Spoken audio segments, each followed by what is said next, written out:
Saudara dan sahabat, marilah kita awali perenungan kita di hari ini dengan berdoa bersama Santo Fransiskus dari Assisi. Marilah kita berdoa dalam nama Bapa dan Putra dan Roh Kudus. Amin. Ya Tuhan, jadikanlah aku pembawa damai. Bila terjadi kebencian, jadikanlah aku pembawa cinta kasih. Bila terjadi penghinaan, jadikanlah aku pembawa pengampunan. Bila terjadi perselisihan, jadikanlah aku pembawa kerukunan. Bila terjadi kesesatan, jadikanlah aku pembawa kebenaran. Bila terjadi kebimbangan, jadikanlah aku pembawa kepastian. Bila terjadi keputusasaan, jadikanlah aku pembawa harapan. Bila terjadi kegelapan, jadikanlah aku pembawa terang. Bila terjadi kesedihan, jadikanlah aku pembawa sukacita. Ya Tuhan Allah, ajarlah aku untuk lebih suka menghibur daripada dihibur, mengerti daripada dimengerti, mengasihi daripada dikasihi. Sebab dengan memberi kami menerima, dengan mengampuni kami diampuni, dan dengan mati suci kami dilahirkan ke dalam hidup kekal. Demi Kristus Tuhan kami. Amin.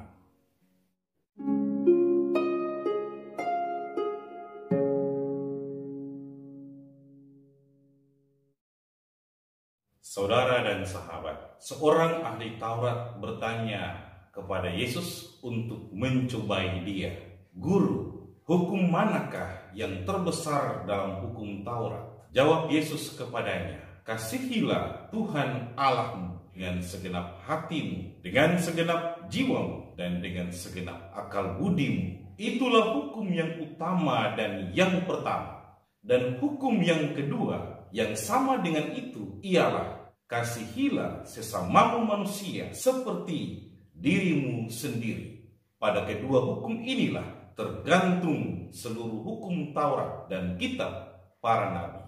Para pengajar Yahudi di zaman Yesus kerap kali diminta untuk meringkas hukum dalam suatu pernyataan yang singkat. Seperti contoh, segala sesuatu yang kamu kehendaki supaya orang perbuat kepadamu, perbuatlah demikian juga kepada mereka. Itulah isi seluruh hukum Taurat.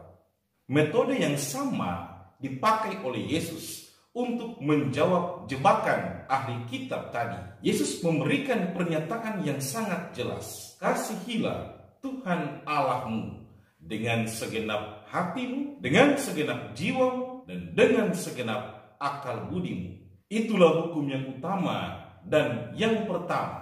Dan hukum yang kedua yang sama dengan itu ialah kasihilah sesamamu manusia seperti dirimu sendiri. Pada kedua hukum inilah tergantung seluruh hukum Taurat dan kitab para nabi. Saudara dan sahabat, kasih menjadi benang merah, kualitas utama seluruh hukum Taurat. Kasih itu seperti prinsip pertama dan yang terutama yang menghubungkan Allah dan manusia.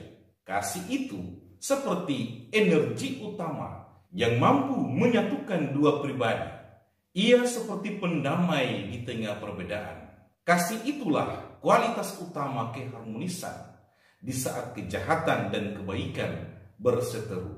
Dan inilah kehilangan terbesar manusia. Di manakah kesadaran manusia akan kedamaian di saat ancaman, tipu muslihat, saling hujat, balas dendam terjadi di antara manusia. Konflik terjadi karena ketiadaan kasih. Tetapi konflik bisa diselesaikan hanya dengan kasih, dengan bahasa kasih. Saudara dan sahabat, Yesus tidak marah, tidak membentak, tidak pula merasa rugi karena dicobai terus-menerus. Ia memahami situasi kehilangan rasa mengasihi dari kaum Farisi dan para ahli Taurat. Ia memberikan jawaban dengan bahasa kasih. Maka saudara dan sahabat, Mantapkanlah kesadaran dengan cinta kasih. Hubungkan setiap perbedaan dengan bahasa kasih. Jadikanlah tindakan mengasihi sebagai energi harmoni di hatimu dan dari hatimu bagi dunia. Salam kasih bagimu dan bagi dunia.